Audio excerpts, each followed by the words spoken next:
বিগত 16 বছরে খুনি শেখ হাসিনা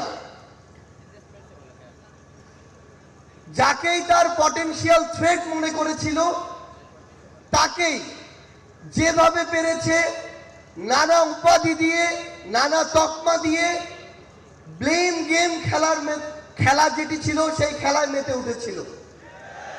আমরা দেখেছি অনেক নিরপরাধ মানুষকে, অনেক নিরপরাধ আলেম ওলামাকে কিভাবে শুধুমাত্র তার পটেনশিয়াল থ্রেট মনে করার কারণে জেলখানা থেকে শুরু করে হামলা মামলা নির্যাতনের মাধ্যমে হত্যা করেছে। আমরা আমাদের জায়গা থেকে মনে করি যে বাংলাদেশ ইসলামী ছাত্র শিবির সহ বাংলাদেশের এমন অনেক গুরুত্বপূর্ণ ব্যক্তি ছিল, সংগঠন ছিল, যাদেরকে এই খুনি শেখ হাসিনা বাংলাদেশে, এই স্বাধীন দেশে বেঁচে থাকাটা তাদের জন্য দুঃসাধ্য করে রেখেছিল। আমরা আমাদের জায়গা থেকে শুধু আপনাদেরকে একটি কথাই বলতে চাই,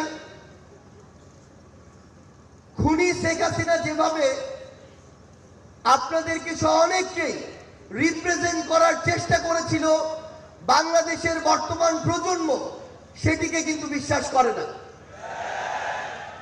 বর্তমান প্রজন্ম ততটুকু বিবেকবোধ সম্পন্ন বলেই এই ফ্যাসিস্ট খুনিকে এই দেশ থেকে বিতাড়িত করেছে এবং তার দেয়া প্রেসক্রিপশন আগামী প্রজন্ম হজম করে না বলেই তাকে এই দেশ ছাড়া করা হয়েছে।